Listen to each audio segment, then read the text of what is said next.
بسم اللہ الرحمن الرحیم۔ السلام علیکم۔ بوسہ لینے کا عجیب بہانہ۔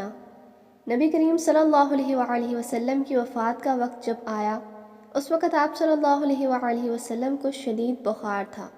آپ نے حضرت بلال رضی اللہ تعالی عنہ کو حکم دیا کہ مدینہ میں اعلان کر دو کہ جس کسی کا حق مجھ پر ہو وہ مسجد نبوی میں آ کر اپنا حق لے لے۔ مدینہ کے لوگوں نے یہ اعلان سنا تو آنکھوں میں آنسو آ گئے اور مدینہ میں کوہرام مچ گیا۔ سارے لوگ مسجد نبوی میں جمع ہو گئے۔ صحابہ کرام رضوان اللہ کی آنکھوں میں آنسو تھے، دل بے چین و بے قرار تھا۔ پھر نبی کریم صلی اللہ علیہ وآلہ وسلم تشریف لائے۔ آپ کو اس قدر تیز بخار تھا کہ آپ کا چہرہ مبارک سرخ ہوا جا رہا تھا۔ نبی کریم صلی اللہ علیہ وآلہ وسلم نے فرمایا، اے میرے ساتھیو، تمہارا اگر کوئی حق مجھ پر باقی ہو تو وہ مجھ سے آج ہی لے لو۔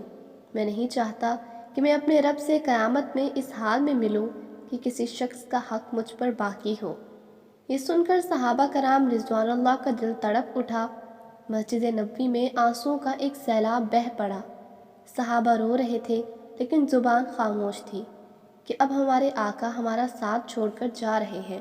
اپنے اصحاب کی حالت دیکھ کر فرمایا کہ اے لوگو، ہر جاندار کو موت کا مزہ چکھنا ہے۔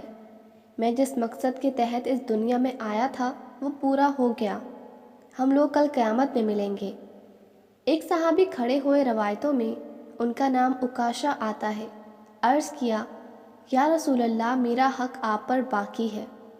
آپ جب جنگ احد کے لیے تشریف لے جا رہے تھے تو آپ کا کوڑا میرے پیٹھ پر لگ گیا تھا، میں اس کا بدلہ لینا چاہتا ہوں۔ یہ سن کر حضرت عمر رضی اللہ تعالی عنہ کھڑے ہو گئے اور کہا، کیا تم نبی کریم صلی اللہ علیہ وآلہ وسلم سے بدلہ لوگے؟ کیا تم دیکھتے نہیں کہ آپ صلی اللہ علیہ وآلہ وسلم بیمار ہیں؟ اگر تم بدلہ لینا ہی چاہتے ہو تو مجھے کوڑا مار لو، لیکن نبی کریم صلی اللہ علیہ وآلہ وسلم سے بدلہ نہ لو۔ یہ سن کر آپ صلی اللہ علیہ وآلہ وسلم نے فرمایا، اے عمر، اسے بدلہ لینے دو، اس کا حق ہے۔ اگر میں نے اس کا حق ادا نہ کیا تو اللہ کی بارگاہ میں کیا منہ دکھاؤں گا، اس لیے مجھے اس کا حق ادا کرنے دو۔ آپ نے کوڑا منگوایا اور حضرت عکاشہ کو دیا اور کہا کہ تم مجھے کوڑا مار کر اپنا بدلہ لے لو۔ حضرات صحابہ کرام رضوان اللہ یہ منظر دیکھ کر بے تحاشا رو رہے تھے۔